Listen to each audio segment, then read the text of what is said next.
செக்யூராக வணக்கம். எல்லோரும் எப்படி இருக்கீங்க? நான் நல்லா இருக்கேன். நீங்களும் நல்லா இருக்கீங்கன்னு நம்புகிறேன். நியூசிலாண்டில் ஸ்கை டவர் vlog வந்து இந்த ஷார்ட்ஸில் பின் பண்ணியிருப்பேன்.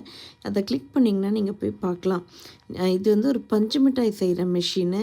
இதை பார்த்த உடனே எனக்கு ஒரு பஞ்சு மிட்டாய் சாப்பிட்ணுன்னு $10ங்க. நம்ம ஊர் காசுக்கு ரூபா. அதே மெஷின்லேயே வந்து நம்ம கிரெடிட் கார்டு போட்டோம்னா எந்த பஞ்சு மிட்டாய் வேணுமோ அது மெஷினே செஞ்சு தந்துடும். ஸோ இதை பார்க்கும்போது ஒரு நாஸ்டாலஜிக் ஃபீலிங். சின்ன வயசில் நீங்கள் 80ஸில் வளர்ந்த கிட்டாக இருந்தால் உங்களுக்கு இந்த மாதிரி பஞ்சு மிட்டாய் வந்து யூஸ்வலாக தள்ளுவண்டியில் வந்து வச்சுட்டு வருவாங்க. அவங்க வந்து இந்த ஜவ் மிட்டாய்னு ஒரு இதையுமே விற்பாங்க.